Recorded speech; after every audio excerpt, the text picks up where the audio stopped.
The scent of beeswax polish clung to my fingertips, mingling with the more expensive aromas that permeated the Sokolov mansion. Lemon and cedar competed with hints of aged leather and something else. Something distinctly male that seemed to linger in every room, even when he wasn't there. I worked the soft cloth across the mahogany surface of what was probably an antique worth more than my entire life savings, my muscles aching after 8 hours of cleaning a house that never seemed to get dirty. This was my 4th week working at the Sokolov estate, and I still hadn't met the owner. The staff spoke about him in hushed tones, glancing over shoulders as if the mere mention of his name might summon him like some dark fairy tale creature. Mr. Sokolov. No first name, at least none that anyone used, just Mr. Sokolov, the businessman with undisclosed interests who required background checks more thorough than government security clearances for his household staff. "Ella, the library needs attention," Mrs. Petrova announced, appearing silently in the doorway. The head housekeeper always moved like that, materializing without footsteps. Her iron-gray hair was pulled back so severely it seemed to stretch her face, erasing any hint of kindness that might have once resided there. "I just finished the study," I said, straightening my aching back. "Mr. Sokolov has decided to return tonight instead of tomorrow. The library must be perfect." Her tone made it clear that perfection was the minimum acceptable standard, not an aspiration. I nodded, gathering my cleaning supplies. The money was too good to complain. Triple what any other domestic position paid in the city. Money I desperately needed for my younger brother's medical bills after the accident that took our parents. The accident that still haunted his sleeping and waking hours. The library was the largest room in the East Wing. 2 stories of leather-bound volumes with a spiral staircase connecting the levels. Floor-to-ceiling windows looked out over the manicured gardens, now silver-touched under the rising moon. I'd been in the room before, but always during daylight hours. At night, with only table lamps casting pools of golden light amid the shadows, it felt like entering the lair of some sleeping beast. I set to work dusting shelves, careful not to disturb the precise arrangement of books. Many were in languages I couldn't identify, Cyrillic letters, Asian characters, and others I had no name for. My fingers traced the spine of a particularly beautiful volume bound in deep red leather. "Curious?" The voice was deep, accented, and came from the darkest corner of the room. I nearly dropped the book, fumbling it back into place with trembling hands. Heart-hammering, I turned toward the source of the voice. He sat in a leather armchair, partially concealed in shadow. I hadn't seen him when I entered, hadn't heard him. But there was no doubt in my mind who he was. Power radiated from him like heat from a flame. "I'm sorry, Mr. Sokolov. I didn't realize anyone was here." My voice sounded smaller than usual, the words catching in my throat. He leaned forward, the light finally reaching his face. Strong jaw darkened with stubble, eyes the color of a winter sky. Pale blue, nearly gray, and just as cold. His dark hair was cut short on the sides but longer on top, giving him a slightly untamed look despite the obvious expense of his suit. A heavy watch glinted on his wrist as he gestured to the book I'd touched. "Dostoevsky. Do you read Russian literature, miss?" He trailed off, expectant. "Rivers. Ella Rivers. And no, sir. I mean, I've read some translations in college, but not in Russian." I fought the urge to fidget under his gaze. It felt as if he could see through my skin to the nervous flutter of my pulse beneath. "College," he repeated, the word turning into something else in his accent. "Yet you clean houses." It wasn't a question, but the implication stung. "Life doesn't always go as planned, Mr. Sokolov." Something flickered across his face. Surprise, perhaps, that I would speak so directly. He stood, unfolding from the chair with the fluid grace of a predator. He was taller than I'd expected, broader through the shoulders. The suit, charcoal gray and undoubtedly custom, did little to disguise the strength beneath.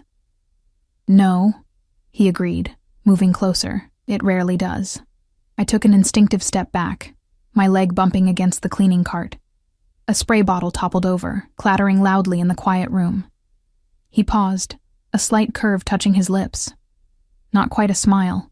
"Am I frightening you, Miss Rivers?" "No, sir." The lie was automatic, unconvincing even to my own ears. His almost smile deepened, You should be frightened. He reached past me, his arm brushing mine as he retrieved the fallen bottle. The brief contact sent an electric current through my skin, danger and something else I refused to name. People who aren't afraid in appropriate situations tend not to survive them. He placed the bottle on the cart, then plucked the red book from the shelf, the one I'd been touching. Prestaplania inakazania, he said, the foreign words rolling from his tongue like dark music. What does that mean? Crime and punishment. He held the book out to me. Take it. I hesitated. I couldn't. It looks valuable. Everything has a price, Miss Rivers. The question is whether you're willing to pay it. Before I could respond, the library door opened. A tall man with a face like carved stone entered, his eyes sweeping the room before landing on us. Though dressed in an expensive suit, everything about him screamed security. The watchful eyes, the way he positioned himself, the almost imperceptible bulge beneath his jacket that suggested a holster. Victor, Sokolov acknowledged without looking away from me. Sir, Kuznetsov has arrived. Something hardened in Sokolov's expression. He placed the book on a nearby table, rather than returning it to the shelf. Tell him I'll be there shortly. Victor nodded once and left, closing the door silently behind him. It seems our literary discussion must be postponed, Miss Rivers. Sokolov stepped closer, close enough that I could smell his cologne. Something woodsy with hints of spice. Perhaps next time I'll test your language skills. I found my voice. I only speak English, sir. His eyes traced my face as if memorizing it. Everyone can learn new things, Ella. My name in his mouth sounded different, almost intimate. It's simply a matter of proper motivation. With that, he turned and left, the door closing behind him with a soft click that somehow felt as final as a slammed door would have from anyone else. I released a breath I hadn't realized I was holding, my hands shaking as I steadied myself against the table. Something about the encounter left me feeling as though I'd narrowly avoided a trap, or perhaps had already stepped into one. The red book sat on the table where he'd left it, tempting in its forbidden beauty. I finished my cleaning quickly, trying to shake the feeling of being watched. Just as I was about to leave, my eyes fell once more on the volume. On impulse, I opened it, curious despite myself. A slip of paper fell out, covered in handwritten Cyrillic letters. I picked it up, studying the elegant script without comprehension.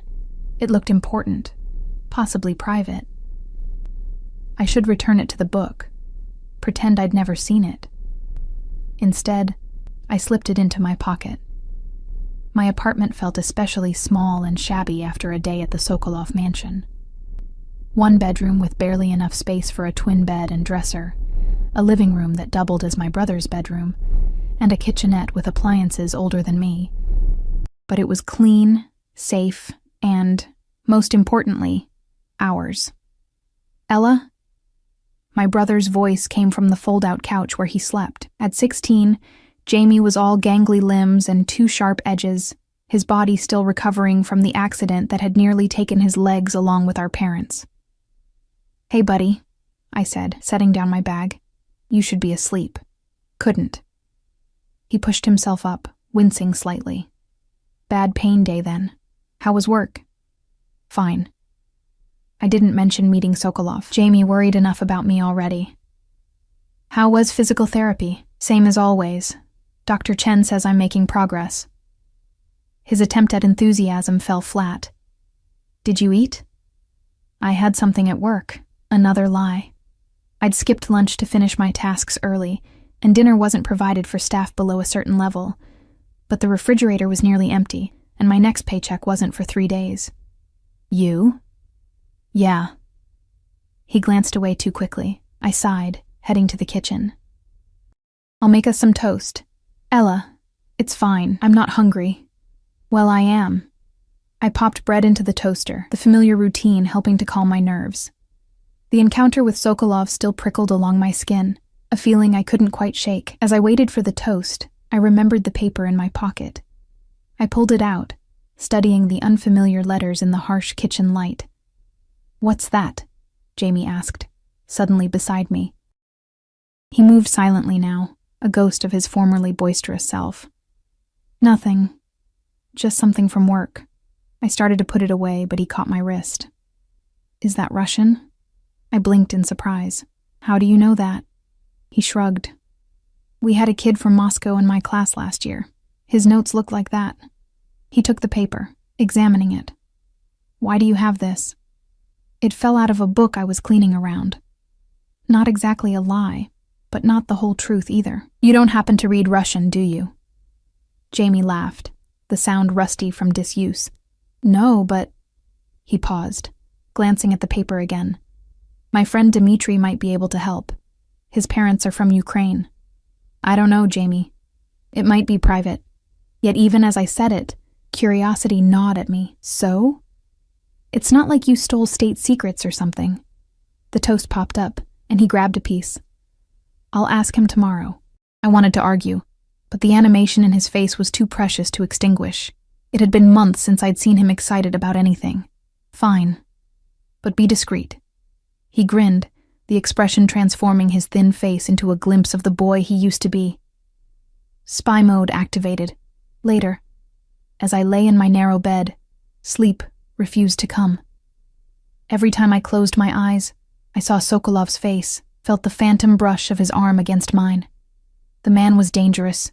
Everything about him screamed it. I should request a transfer to another part of the estate, somewhere I'd be less likely to encounter him. But the memory of his almost smile, the way he'd said my name, it stirred something I thought had died along with my old life. My dreams of finishing college and traveling the world instead of cleaning houses and counting pennies. Whatever was on that paper, whatever game Sokolov was playing, I had a sinking feeling I'd already made my first move.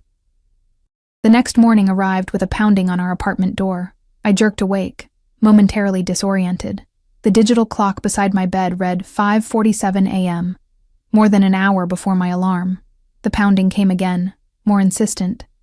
I threw on a robe over my pajamas and hurried to the door, panic rising. No one visited at this hour unless something was terribly wrong. Through the peephole, I saw Victor, Sokolov's security man, his expression as impassive as it had been in the library. My heart dropped to my stomach. Somehow they knew I had taken the paper. With trembling fingers, I unlocked the door, leaving the chain in place. Yes? Miss Rivers? His voice was surprisingly gentle for such an intimidating man. Mr. Sokolov requests your presence. Now? I'm not scheduled until 9. Now. No room for negotiation. I need to get dressed. Victor checked his watch.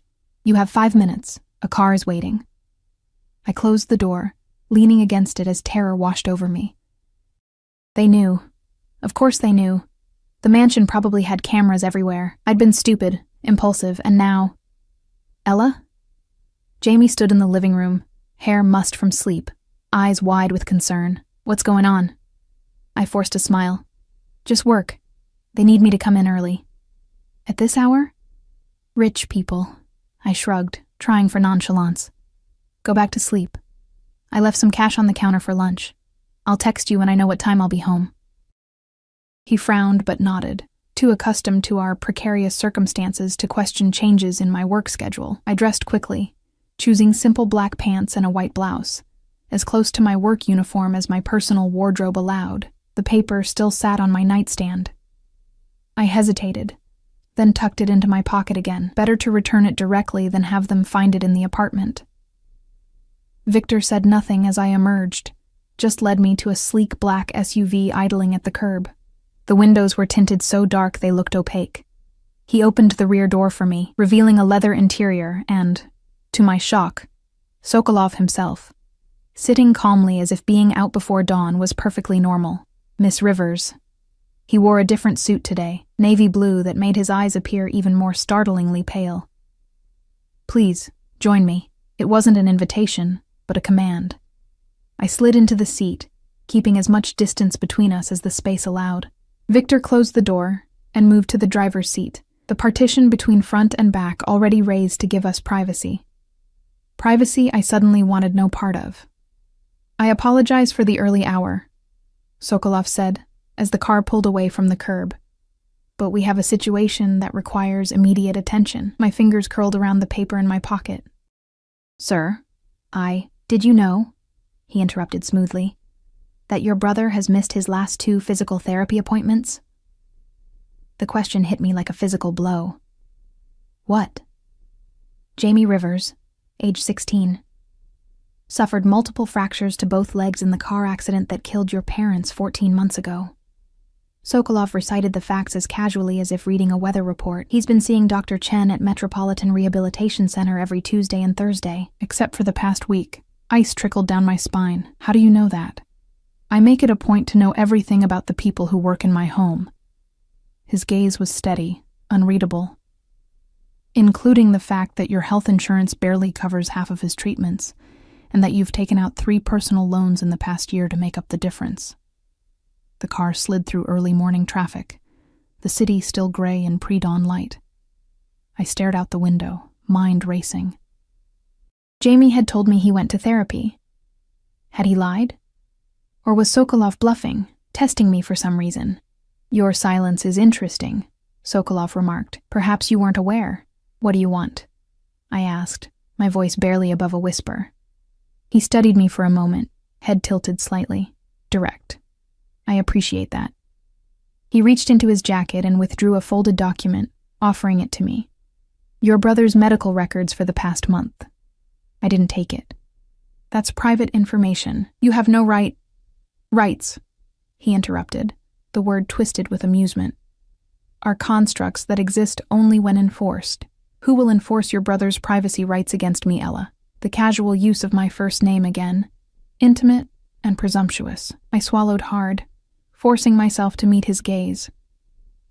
Why are you doing this? Because you interest me. He placed the document on the seat between us. And because you took something that belongs to me. My heart stuttered. Here it was. The paper from Dostoevsky's novel, he continued. I'd like it back. Slowly, I withdrew it from my pocket and held it out to him, careful not to let our fingers touch. I was going to return it. It fell out when I picked up the book. And yet, you kept it overnight. He took the paper, his fingers brushing mine despite my caution. The brief contact sent an unwelcome warmth through my hand. Were you trying to translate it, perhaps? I remained silent, unwilling to implicate Jamie or his friend. Sokolov's lips curved in that same not-quite smile from the library. Let me save you the effort. It's a poem. Pushkin. I loved you once. Perhaps that love has not completely vanished. He folded the paper carefully, tucking it into his breast pocket. It continues in that vein, quite beautiful in the original Russian. Relief washed through me. Not state secrets, not criminal evidence, just poetry. You seem disappointed, he observed. No, I expected something more sinister. The amusement in his voice made me flush. Not everything in my life revolves around criminality, Miss Rivers, despite what the gossip among my staff might suggest. The car slowed, and I realized we weren't heading toward the Sokolov estate, but into the downtown business district. Where are we going? Metropolitan Rehabilitation Center. He nodded toward the medical records. Your brother needs his treatment, regardless of his apparent reluctance. I've arranged for a specialist to see him this morning. I stared at him, confusion overwhelming fear. Why would you do that? Consider it an advance on services I'll require. A chill ran through me. What services? The car stopped in front of a modern glass building. Sokolov ignored my question, nodding to Victor, who opened my door from outside. The appointment is at 7. Dr. Petrov is expecting you. I suggest you call your brother and have him meet you here. I don't understand. You will. He handed me a business card with only a phone number embossed in silver. When you've finished, call this number. My driver will collect you. Before I could protest further, I found myself standing on the sidewalk, clutching medical records I shouldn't have access to, watching the black SUV merge back into traffic. Dr. Mnan. Petrov was a stern-faced woman with steel-gray hair and hands so gentle they belied her severe appearance. She examined Jamie's legs with methodical precision, asking questions in accented English that suggested Russian was her native tongue. Jamie had been surprised by my call but agreed to meet me, his initial confusion giving way to wariness when I mentioned a specialist. Now he sat on the examination table, glancing between the doctor and me with growing unease. You've been compensating for the pain in your right leg by putting excessive pressure on the left, Dr. Petrov said, making notes on her tablet. This is causing the new pain you've been experiencing. Jamie shot me an accusing look. I'd said nothing about his missed appointments, not wanting to confront him in front of a stranger. Especially not a stranger connected to Sokolov. The hardware in the right femur is sound, but we need to adjust your physical therapy regimen. She looked up at him over rimless glasses. And you need to actually attend the sessions, young man. His cheeks flushed. The metro changed their schedule. I couldn't make it on time, so I just... Excuses help no one, least of all yourself. She turned to me. He needs aquatic therapy 3 times weekly and a new prescription for pain management. I've already arranged it. The front desk has the details. Before I could ask about cost, surely astronomical, she was gone, her white coat disappearing through the door like a retreating glacier. Jamie waited until her footsteps faded. Ella, what the hell is going on? Who is that doctor? How could we even afford? My employer arranged it. I sat beside him on the examination table, the events of the morning catching up with me. It's complicated. Your cleaning job boss paid for a specialist? Why? His eyes narrowed. Is he a creep? Is he pressuring you to— No, I interrupted, then moderated my tone. No, it's not like that. He just found out you missed some appointments and offered to help. Found out? Jamie's voice rose. How did he find out about my medical stuff? That's private. I had no good answer. The truth was too disturbing to share. That Sokolov apparently had access to information that should have been protected. That he'd been investigating us. That he seemed to expect something in return for his help. He's just being generous, I said instead, the lie sour on my tongue. And we need the help, Jamie. You know we do. His shoulders slumped. I didn't tell you about missing therapy because I know how much it costs. I thought if I skipped a few sessions we could save enough for the back rent. My heart clenched. That's not your responsibility. I'm the one who's supposed to take care of us. We're supposed to take care of each other. He slid off the table, testing his weight carefully. But I don't like this, Ella. Nobody gives something for nothing. The words echoed my own fears too closely. Let's just get the paperwork and prescriptions, okay? We can figure the rest out later. At the front desk, I braced myself for the inevitable discussion of payment, mentally calculating which credit card had any room left. Instead, the receptionist smiled brightly and handed me a folder. Everything's been taken care of, Miss Rivers. Dr. Petrov has scheduled Jamie for aquatic therapy Monday, Wednesday, and Friday at 4 p.m. Transportation has been arranged as well. Transportation? I echoed. Yes, a car service will pick Jamie up from school and return him home after therapy. She passed me another card, similar to the one Sokolov had given me. The contact number, if you need to make any changes. Outside, Jamie examined his new prescription with bewilderment. This is the good stuff, the stuff insurance never covers. I nodded, equally confused by the whirlwind of events. Whatever Sokolov wanted in return for this generosity, it couldn't be good. Yet I couldn't deny the relief of seeing Jamie walking more easily after just one proper treatment, of having a medication that might actually control his pain. I should get to school, Jamie said, checking his phone for the time. You coming home? No, I have to go to work. I hesitated, then added, Jamie, I need you to promise me something. What? Be careful around anyone connected to Mr. Sokolov. If anyone approaches you, calls you, anything, tell me immediately. His brow furrowed. Now you're really freaking me out. I'm just being cautious. I forced a smile. It's probably nothing. Go on, you'll be late. After he left, I pulled out the silver-embossed card and dialed the number. The call connected, but no one spoke. Hello? This is Ella Rivers. The car will be there in 3 minutes, a male voice replied. Then the line went dead. True to the promise, exactly 3 minutes later, the same black SUV pulled up to the curb.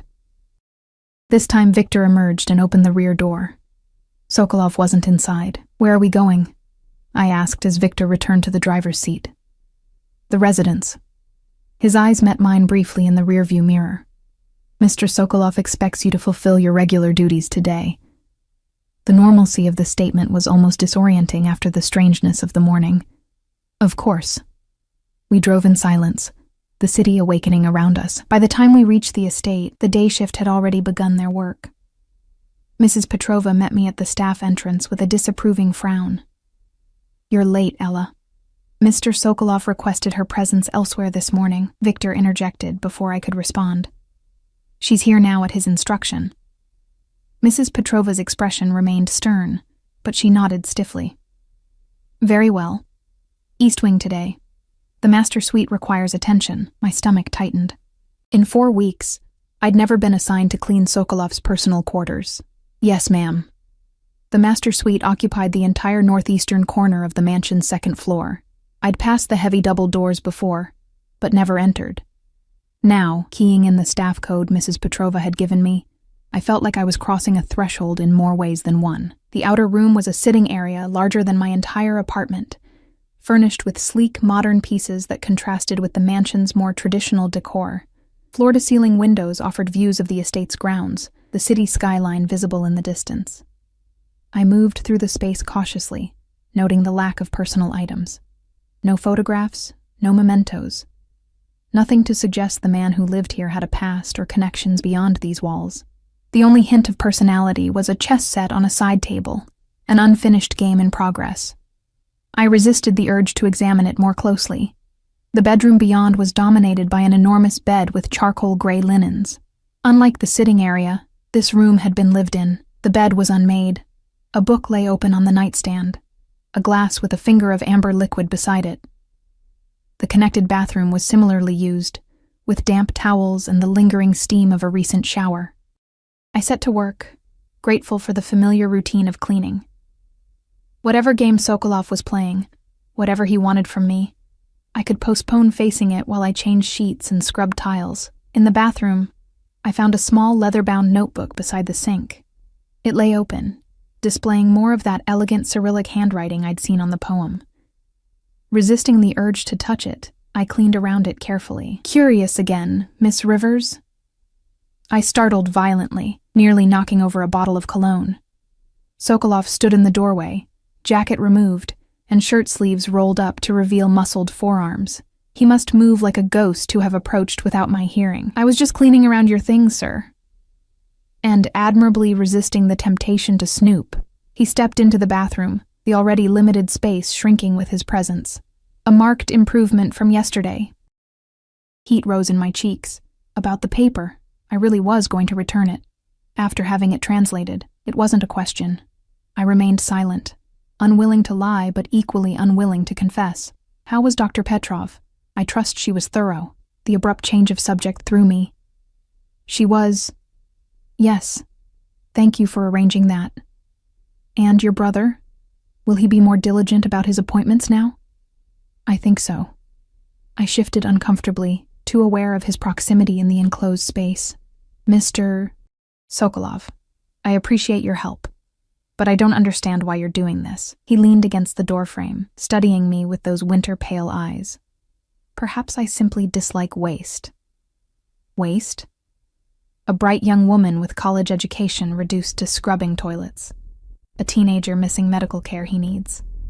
He shrugged. Potential squandered due to circumstance seems wasteful to me. So this is... charity? I couldn't keep the skepticism from my voice. That almost smile appeared again. "I'm not known for my charitable nature, Ella." The familiar use of my name still sent a strange thrill through me, despite everything. "Then what is it?" "An investment." He pushed away from the doorframe, stepping closer. "I help your brother receive the care he needs. In exchange, you help me with a small matter." My throat went dry. What kind of matter? One that requires discretion and a certain innocence that my usual associates lack. He reached past me for the notebook, his arm brushing against mine again. "Nothing illegal. Nothing that will harm anyone." The promise should have been reassuring. It wasn't. "What exactly do you want me to do?" I managed to ask. His eyes traveled over my face, lingering on my lips before returning to meet my gaze. "Read something in Russian." I stared at him, certain I'd misheard. "Read in Russian?" "Yes." He stepped back, giving me space to breathe again. "A simple task. Wouldn't you agree?" But I don't speak Russian, which is precisely why I need you." He closed the notebook and slipped it into his pocket. "Follow me."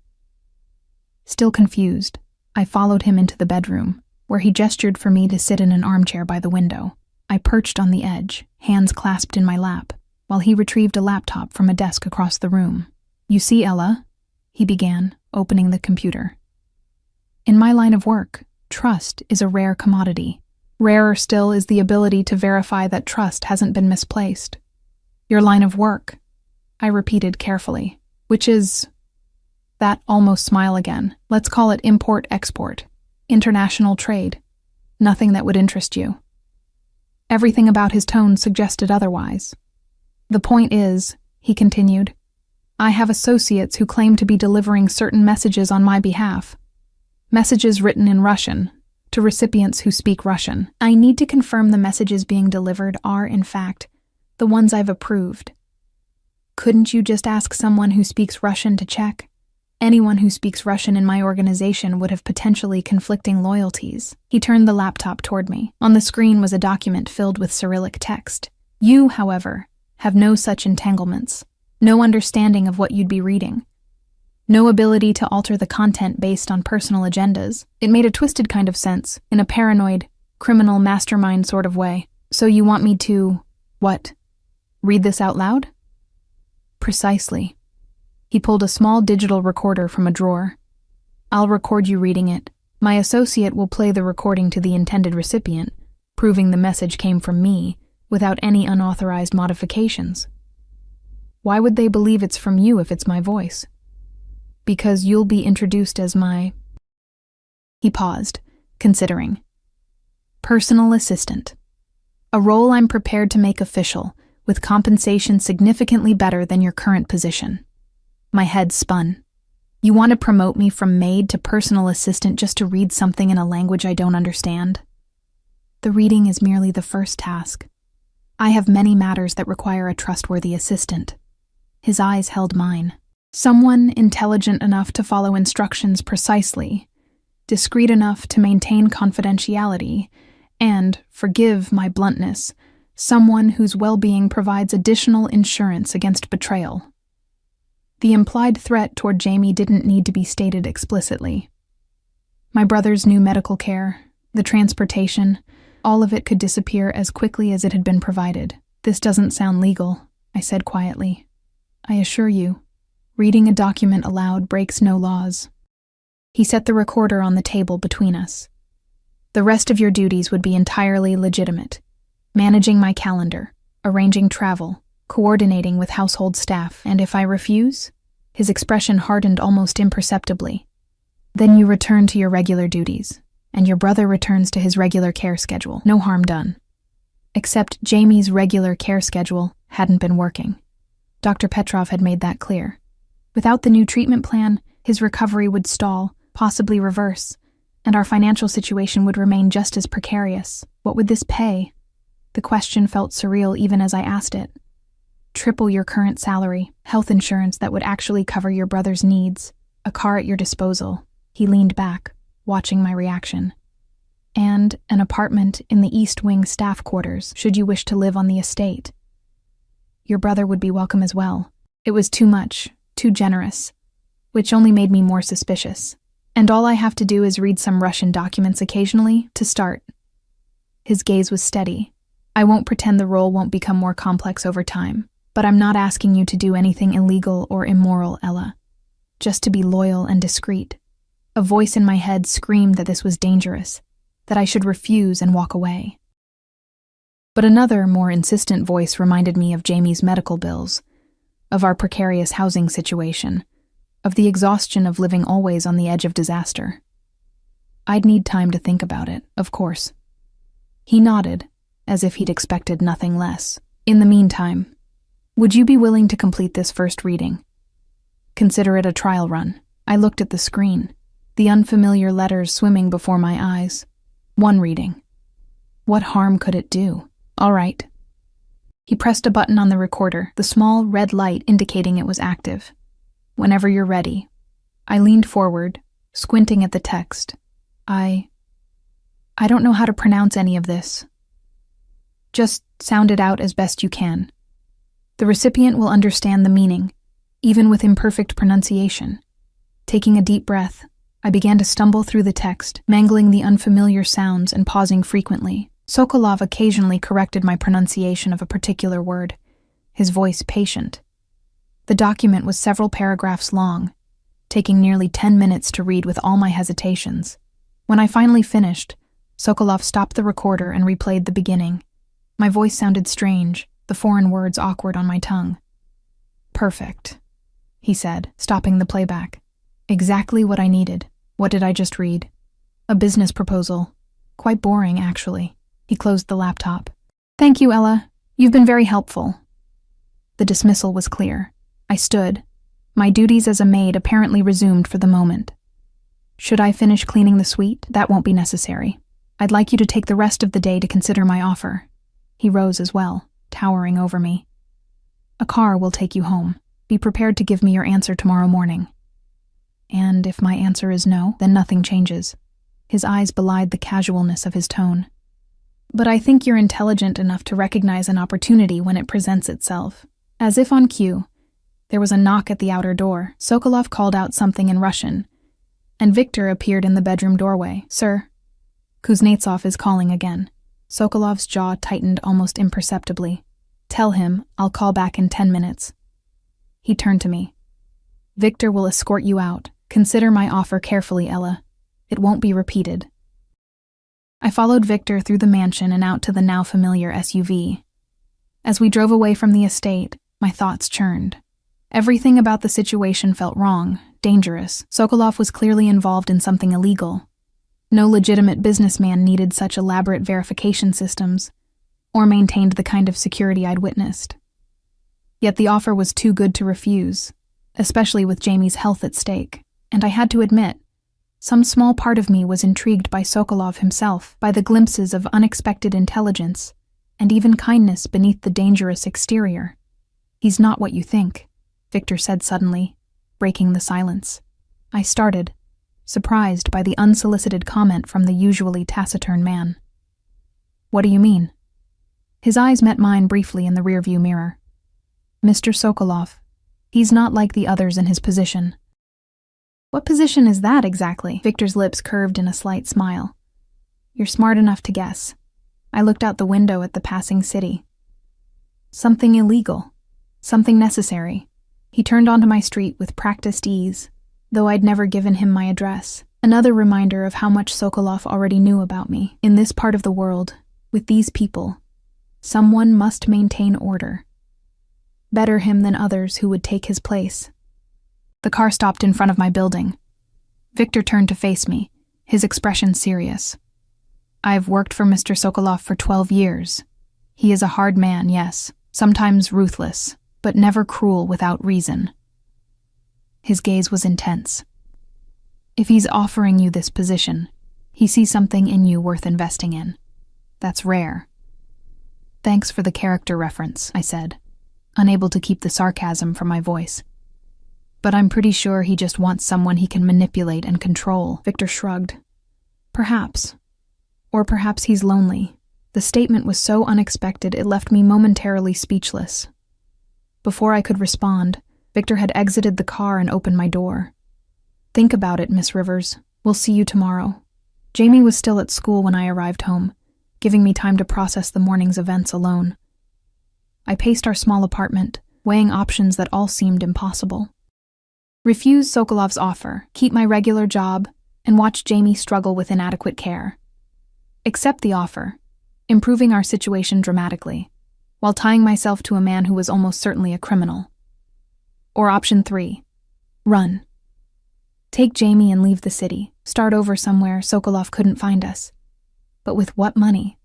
And how far would we get before his resources tracked us down? By the time Jamie returned from school, I'd made my decision, the only one that felt possible. "How was the new doctor?" he asked, dropping his backpack by the door. "Good. The new treatment plan should help a lot." I forced a smile. "And guess what? I got promoted." Jamie's eyebrows shot up. "From maid to what?" "Personal assistant to Mr. Sokolov." "The cleaning service guy?" "He owns the house, Jamie. It's his estate." I busied myself making tea, avoiding his gaze. It's a big opportunity. Better pay, better hours, health insurance that will actually cover your treatments. Jamie was quiet for a moment, watching me. This is because of me, isn't it? Because I messed up and skipped therapy. No. I turned to face him. This is because I'm qualified for more than cleaning, and Mr. Sokolov recognized that. Bullshit. Jamie rarely cursed. This morning some fancy doctor appears out of nowhere, and suddenly you're the personal assistant to some rich guy none of us have ever met. Something's not right, Ella. It's just a job, Jamie. Then why won't you look me in the eye when you say that? I sighed, abandoning the pretense. Okay, yes, it's complicated. Mr. Sokolov is not your average employer, but he's offering us a chance at stability, at getting you the care you need without bankrupting us. What does he want in return? Jamie's voice was quiet. Just my loyalty and discretion. Normal assistant stuff. You're a terrible liar. I sat down at our tiny kitchen table, gesturing for him to join me. Look, I don't know exactly what I'm getting into, but I know our situation, and I know this could change everything for us. Jamie sat across from me, his young face too serious, too worn for his age. I don't want you doing something dangerous because of me. It's not dangerous, it's just unconventional. He's a criminal, isn't he? When I didn't answer, Jamie shook his head. Great. My sister's going to work for the mob. It's not like that, I insisted, though I had no evidence to support my claim. And anyway, it's just a job. I'm not joining his organization or whatever. I'm just going to manage his calendar and read some documents. Read documents? In what language? I hesitated. Russian. Jamie stared at me. You don't speak Russian. That's kind of the point. I rubbed my temples, a headache forming. It's complicated, Jamie, but I've thought it through, and this is the right decision for us right now. What if I say no? What if I refuse to accept his help? Then I'd respect that, I said, though the thought sent panic through me. But I'm asking you to trust me on this. I won't let anything bad happen to either of us. He studied me for a long moment, then nodded slowly. I don't like it, but I trust you. I reached across the table to squeeze his hand, hoping his trust wasn't misplaced. The next morning, Victor arrived precisely at 8 a.m. This time, the SUV contained not Sokolov, but a slim woman with a tablet. Miss Rivers, she greeted me with a clipped British accent. I'm Natalia, Mr. Sokolov's chief of staff. I understand you'll be joining our team, so he'd assumed my answer would be yes. Irritation flared, but I suppressed it. That's right. Excellent. We have several matters to attend to before you begin your official duties. She consulted her tablet. First, a suitable wardrobe, then apartment viewings, unless you'd prefer to live off-site. The whirlwind began. By noon, I'd been measured for custom suits and dresses at a boutique that didn't display price tags, toured 3 potential apartments in upscale buildings near the Sokolov estate, and signed more paperwork than I'd seen in my life. Natalia handled everything with brisk efficiency, barely consulting me except where my signature was required. Mr. Sokolov prefers his personal staff to maintain certain appearances, she explained as we exited the 3rd apartment building. The clothing allowance is quite generous, as you've seen. You'll be expected to dress appropriately for all occasions. When do I actually start working? I asked, struggling to keep up with her rapid pace. Tomorrow. Mr. Sokolov has a full schedule, and you'll need to familiarize yourself with his routines. She checked her watch. Now we have an appointment at Gerard's for appropriate accessories. Gerard's? The jewelry store? Mr. Sokolov expects his staff to project a certain image. You'll need suitable pieces for various events. She eyed my simple silver studs with barely concealed disdain. Your current jewelry is inadequate. By the time Victor drove me home that evening, my head was spinning with information, instructions, and the sheer excess of everything I'd experienced. Natalia had efficiently transformed me from maid to executive assistant in the space of hours, at least on paper. Whether I could actually perform the role remained to be seen. Jamie was waiting anxiously, pacing our small living room. He froze when I entered, eyes widening at the garment bags and boxes Victor carried in behind me. What is all this? Apparently, I need a new wardrobe. I collapsed onto the couch, exhausted. And we're moving. Moving where? We have options. I closed my eyes briefly. 3 different apartments, all ridiculously nice, or we could live at the estate, in the staff quarters. Jamie sat beside me, concern etched on his face. This is happening really fast, Ella. I know. I opened my eyes, forcing a smile. But it's good, right? Better apartment, better care for you. I start tomorrow. Doing what, exactly? I hesitated. Managing his schedule, coordinating meetings, handling correspondence, and reading things in Russian? Maybe sometimes. I straightened, trying to project confidence. Look, I know it's strange and sudden, but this could be really good for us, Jamie. A fresh start. He didn't look convinced, but nodded anyway. If you say so. As Victor left with a promise to collect me at 7 a.m. the next morning, I wondered if I was making the biggest mistake of my life. Or possibly the best decision I'd ever made. Either way, there was no turning back now. The next morning, I awoke before my alarm, anxiety and anticipation mingling in my stomach. I selected one of the new outfits Natalia had approved, a charcoal pencil skirt and ivory blouse that probably cost more than a month's rent at our apartment. The fabric felt luxurious against my skin, the tailoring perfect despite the rushed alterations. Victor arrived precisely on time, his expression as impassive as ever. Mr. Sokolov is expecting you for breakfast, he informed me as we drove toward the estate. He'll brief you on today's schedule. Breakfast. With Sokolov. My nerves intensified. The mansion looked different in the clear morning light, less intimidating but more imposing in its grandeur.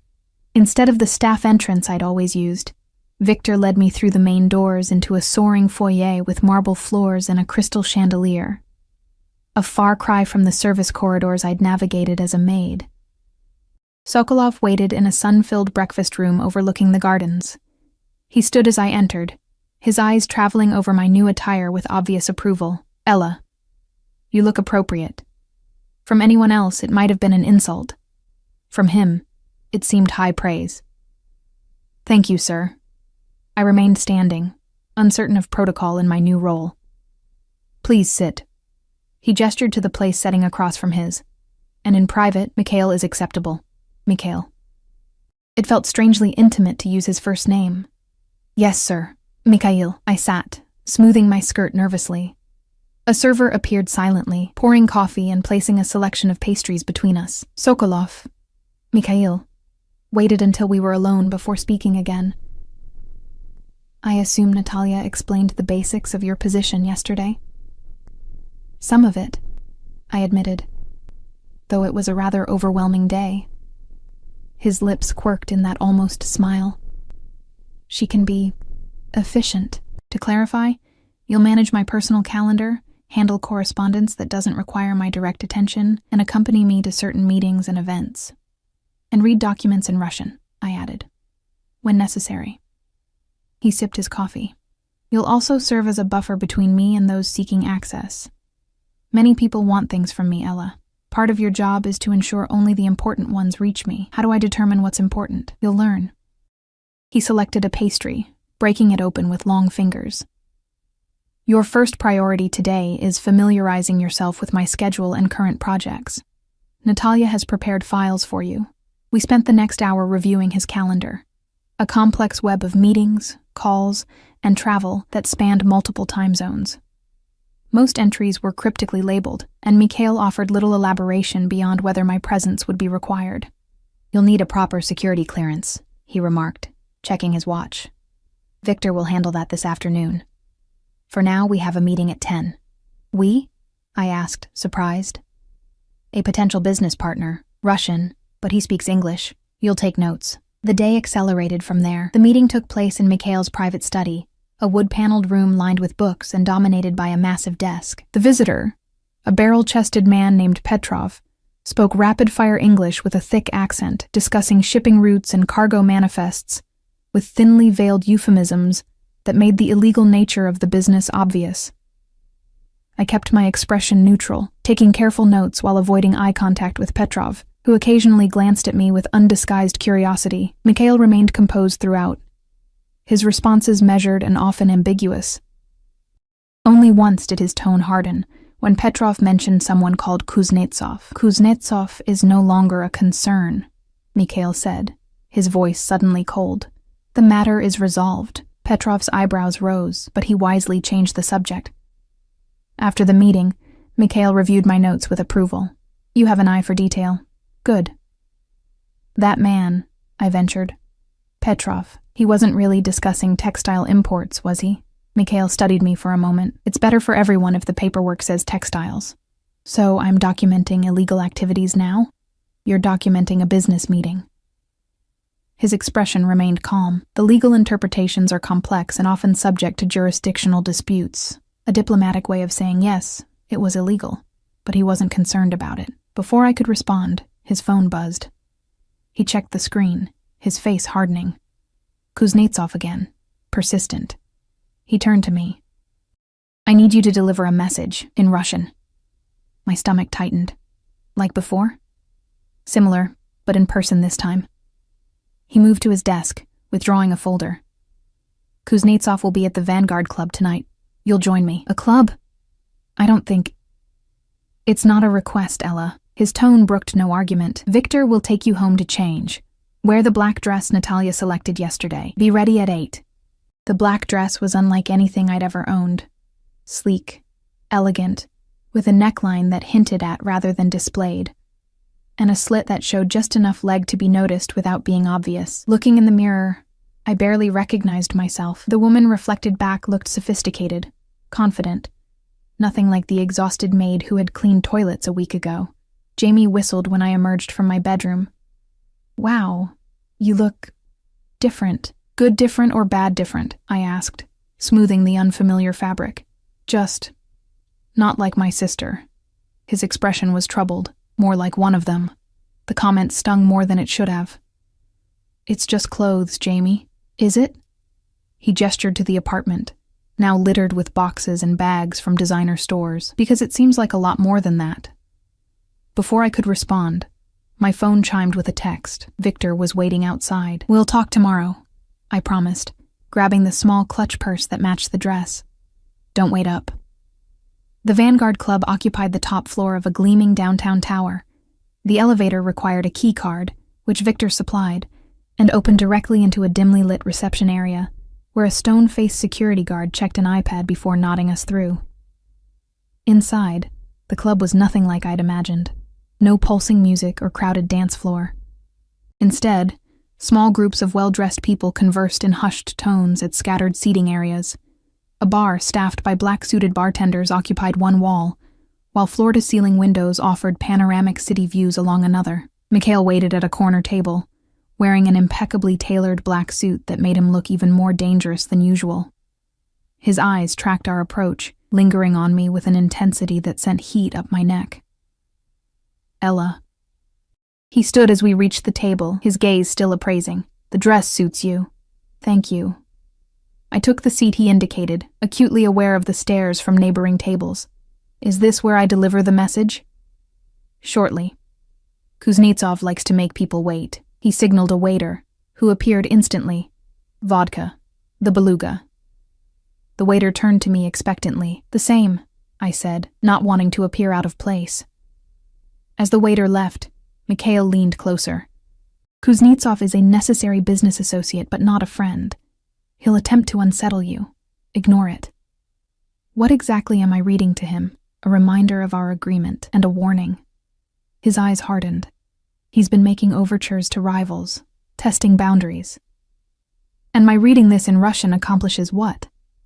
It proves the message comes directly from me, unfiltered, and it establishes that I trust you enough to speak for me. His gaze was penetrating. "Trust is currency in my world, Ella. I'm showing him you have mine." The implication sent a chill through me. I was being used as a symbol, a demonstration of Mikhail's confidence, and his ownership. Our drinks arrived, crystalline glasses filled with clear liquid. Mikhail raised his slightly in a silent toast before taking a sip. I followed suit, the vodka burning a clean path down my throat. "He's here." Mikhail murmured, his eyes focused over my shoulder. I turned slightly to see a man entering from the elevator, flanked by 2 obvious security personnel. He was older than I'd expected, in his 60s perhaps, with silver hair and a face marked by years of hard living. Unlike the other patrons, he wore no tie with his dark suit. The top buttons of his shirt opened to reveal a gold Orthodox cross. The room's energy shifted subtly as he moved through the space, people adjusting their positions to track his movement while pretending not to notice him. Power, I realized, recognizing the same invisible aura that surrounded Mikhail. Kuznetsov approached our table without hurry. His eyes shrewd and calculating. He spoke in Russian, the words flowing too rapidly for me to catch even a syllable. Mikhail responded in the same language, his tone casual but his posture tense. Then he switched to English. My associate has a message for you. Kuznetsov's gaze shifted to me, assessing in a way that made my skin crawl. He replied in heavily accented English. This is your new messenger? Very pretty. Upgrade from the last one. Mikhail's jaw tightened imperceptibly. He withdrew a folded paper from his jacket and handed it to me. Read this. Clearly, the paper contained several paragraphs of Cyrillic text. I took a steadying breath and began to read, stumbling over the unfamiliar sounds just as I had before. As I read, Kuznetsov's expression changed from amusement to something darker, his eyes narrowing. When I finished, Mikhail took the paper back, his fingers brushing mine in what seemed like a gesture of reassurance. Kuznetsov was silent for a long moment, his gaze shifting between us. Finally, he spoke in English. Bold move. Using outsider. American girl with no Russian. Clever. I thought you'd appreciate the precaution, Mikhail replied smoothly. Precaution, yes. Kuznetsov's smile didn't reach his eyes. Message received. We talk details tomorrow. With that, he nodded curtly and left, his security detail falling in behind him. I released a breath I hadn't realized I was holding. What did I just read to him? Mikhail pocketed the paper. Terms for our continued cooperation, and consequences if those terms are breached. Threats? Clarifications. He finished his vodka. You did well. The praise shouldn't have pleased me, but it did. Is that it? Can we leave now? Not yet. His hand covered mine on the table, warm and unexpectedly gentle. It would look strange to depart immediately after such an exchange. We'll have another drink. His touch lingered longer than necessary, sending a current of awareness through me that had nothing to do with fear. I withdrew my hand, disturbed by my reaction. Is this part of my job description too? Pretending to be more than your assistant? Something flickered in his eyes. What makes you think it's pretending? His question hung in the air between us, charged with implications I wasn't ready to face. Before I could respond, a server appeared with fresh drinks, giving me a moment to compose myself. I work for you, I said finally, keeping my voice low. That's the arrangement. Mikhail's expression remained unreadable, but something in his eyes softened. Yes, that's the arrangement. The rest of the evening passed in a blur of introductions to people whose names I immediately forgot. Business associates, politicians, other figures in Mikhail's orbit who regarded me with varying degrees of curiosity and assessment. I maintained the professional demeanor I'd observed in Natalia, speaking only when addressed directly, always deferring to Mikhail. It was nearly midnight when we finally left, the city gleaming below us as Victor drove toward my apartment. Mikhail sat beside me in the back seat, his presence filling the space in a way that made the luxury SUV feel suddenly confining. You have questions, he observed, breaking the silence. I hesitated, unsure how far I could push. What happened to your last assistant? His eyebrow quirked slightly, suggesting surprise at my choice of question. He retired. To Monaco. Quite comfortably. And the one before that? There was no one before that. He turned to look out the window. Victor handled most duties until the operation expanded. So why me? The question had been burning inside me since that first meeting in the library. Why choose someone with no experience, no connections to your world? Perhaps that was exactly what I needed. His gaze returned to me, intense even in the dim light. Someone untainted by the cynicism and calculation that surrounds me. Someone who still believes in concepts like right and wrong, good and evil. You make it sound like I'm naive. Not naive, uncorrupted. He reached out, his fingers brushing a strand of hair from my face with unexpected gentleness. Do you know how rare that is in my world, Ella? The touch sent a shiver through me that I couldn't entirely blame on fear. I pulled away slightly, confused by my own reaction. And what happens when I become corrupted? When I stop seeing clear lines between right and wrong, his lips curved in that familiar almost smile, then perhaps I'll need to find another innocent. The words should have frightened me. Instead, they stirred something possessive and defiant. I'm not as innocent as you think. No? Real amusement touched his eyes now. Prove it. The challenge hung between us as the car stopped outside my building. Victor remained in the driver's seat, making no move to open my door as he usually did. Tomorrow, Mikhail said, his voice low. We leave for New York. 3 days. Pack accordingly. New York? I blinked in surprise. What about Jamie? Your brother will be well cared for. I've arranged for him to stay at the estate if he wishes, or he may remain here with a security detail. You've thought of everything, I murmured, not entirely pleased by his presumption. It's my job to think of everything. He leaned closer, his breath warm against my ear. Just as it's yours to anticipate my needs. The words sent a flush of heat through me that had nothing to do with anger. I fumbled for the door handle, suddenly desperate for air. Good night, Mr. Sokolov. His soft laugh followed me as I hurried toward my building. Sleep well, Ella. The next 3 months passed in a whirlwind of private jets, luxury hotels, and meetings in places I'd only seen in movies. New York, London, Dubai, Tokyo. Each destination more extravagant than the last. Each business associate more intimidating. I delivered messages in Russian, took notes in meetings where the real meaning lurked beneath euphemisms and coded language, and gradually began to understand the scope of Mikhail's empire. Import, export, was only the legitimate facade. Behind it lay a complex network of businesses, some legal, many operating in gray areas, and some, though Mikhail never explicitly confirmed this, clearly criminal. Yet he maintained a strict code that surprised me. No drugs, no human trafficking, no harming innocents. There's enough money to be made without descending to that level of depravity, he told me once, when I dared to question a particular arrangement that seemed questionable. I have standards, Ella, lines I won't cross. Jamie adapted to our new circumstances with the resilience of youth. He chose to remain in our apartment rather than move to the estate, but accepted the security detail. Victor's guys, as he called them, with minimal complaint once he realized they would stay discreetly in the background. His health improved dramatically under Dr. Petrov's care, his spirit brightening as pain became manageable for the first time since the accident. And somewhere along the way, the fear I'd felt toward Mikhail transformed into something far more dangerous. I noticed it first in Tokyo, when he placed his hand at the small of my back to guide me through a crowded reception. The touch was proprietary but gentle, and instead of discomfort, I felt a surge of warmth. Later that night, as we reviewed meeting notes in his hotel suite, I found myself watching his hands, imagining them on my skin. In London, a rival businessman mistook me for Mikhail's lover, making an insinuating comment in English he assumed I wouldn't understand.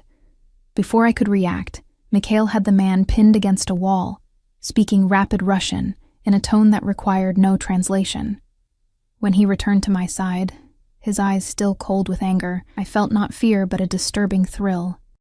And in Moscow, where we traveled for what Mikhail called a necessary demonstration of loyalty, he took me to his childhood home, a small apartment in a crumbling building far from the glamorous city center. There, surrounded by faded photos and worn furniture preserved like a museum to a life long abandoned, he told me about his mother who had died too young, his father who had disappeared one night and never returned, and the hunger that had driven him to the streets where he'd found both salvation and damnation.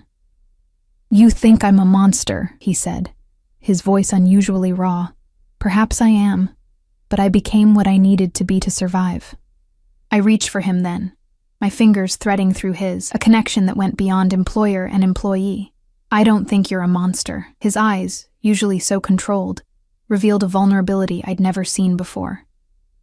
Then you're more dangerous than I thought. We stood there, connected by our clasped hands, teetering on the edge of something neither of us had acknowledged. Then his phone rang. Always the phone. Always some crisis requiring immediate attention. And the moment shattered. Yet something had changed between us. An unspoken shift in our carefully maintained boundaries. I told myself it was Stockholm Syndrome, a textbook response to my situation. But in quiet moments of honesty, I knew it was more than that. I was falling for the man who had essentially bought my loyalty, who had entangled me in a web of obligations and secrets from which I could never fully escape. The realization should have horrified me. Instead, it felt like finally acknowledging a truth I'd been denying for weeks. You haven't asked me what was in the message you read to Kuznetsov, Mikhail said one evening as we sat in his study, reviewing documents for an upcoming meeting. 3 months had passed since that night at the Vanguard Club, and my Russian had improved enough that I could recognize some basic words, though still not enough to understand complex communications. I looked up from my tablet, surprised by the sudden reference to an event we hadn't discussed since it happened. Would you have told me if I'd asked? Perhaps. He set aside the contract he'd been reviewing. Kuznetsov was testing boundaries, approaching a rival organization about a potential alliance against me. The message you delivered was an ultimatum. Return to our agreed arrangement or face elimination. The casual way he mentioned elimination sent a chill through me, a stark reminder of the world I now inhabited. Did he comply? I asked, although the fact that Kuznetsov still regularly appeared in Mikhail's calendar suggested the answer. He did. Mikhail's expression darkened slightly, though not without attempting one last play for leverage. What kind of leverage? His eyes met mine, intense and suddenly dangerous. He had you investigated. Your background, your brother, your parents' accident. He thought to use you against me. My pulse quickened. Use me how? By taking you. The words were spoken softly, but with an undercurrent of fury that made them more frightening than if he'd shouted. He assumed you were important to me personally, not just professionally. A vulnerability he could exploit. Am I? The question escaped before I could consider its wisdom. A vulnerability? Mikhail was silent for a long moment, his expression unreadable. Then he stood, moving toward the window that overlooked the garden now draped in early evening shadows. Yes, he said finally. You are. The admission hung in the air between us, heavy with implications. I rose from my chair, drawn toward him by something stronger than caution. What happened to Kuznetsov? I asked, though I suspected I already knew. He's no longer a concern. Mikhail turned to face me, his eyes darker than usual. No one will threaten what's mine. The possessiveness in his voice should have offended me. Instead, it sent a rush of heat through my body. I took another step closer, close enough to feel the warmth radiating from him. Is that what I am? Yours? His hand came up to cup my face, thumb brushing gently across my cheekbone. What do you think, Ella? I hesitated, then abandoned caution. I think I stopped being just your employee a long time ago. Something flickered in his eyes, relief, desire, triumph. I couldn't tell which. And when did you realize this? Probably in Moscow, I admitted. When you showed me where you grew up, when I saw the man behind the power. His smile was different this time, real, reaching his eyes. For me, it was the library. The first time we met, you were afraid, but you didn't cower. I was terrified, I corrected, leaning slightly into his touch. You were the most dangerous man I'd ever seen. And now? His voice had dropped lower, his accent more pronounced. Now you're still dangerous. I reached up, my fingers tracing the line of his jaw. But not to me. His other arm circled my waist, drawing me against him. Don't be so certain of that. Then his mouth was on mine, the kiss beginning gently before deepening into something hungry and demanding. I responded with equal fervor, months of denied attraction finally finding release. When we eventually broke apart, both breathing heavily, his eyes had darkened to storm clouds. This changes everything, you understand? There's no going back. I nodded, fully aware of the implications of crossing this line. I know. Your brother, is almost 18, nearly recovered, and has been telling me for weeks that there's something between us, I interrupted with a small smile. He's more perceptive than I gave him credit for. Mikhail laughed, the sound rich and surprisingly youthful. Smart boy. Then he sobered. My life is complicated, Ella. Dangerous. There will always be threats, enemies, complications. I know that too. I held his gaze steadily. I've seen enough of your world to understand what I'm choosing, and yet you're choosing it anyway. Wonder colored his voice, as if he couldn't quite believe it. I'm choosing you, I corrected. Despite everything else, he kissed me again, more gently this time. 5 million, he murmured against my lips. I pulled back slightly, confused. What? The wager in the message you read to Kuznetsov. Amusement glinted in his eyes. I bet him 5 million you would still be by my side in 3 months, despite knowing what I am. You used me as a bet? I should have been angry. But somehow it seemed fitting, the beginning of our strange relationship bookending its transformation. I never bet unless I'm certain of winning. His arms tightened around me, and I always protect what's mine. As his lips found mine again, I surrendered to the truth I'd been fighting for months. In this dangerous game we'd been playing, we had both lost and won in ways neither of us could have predicted.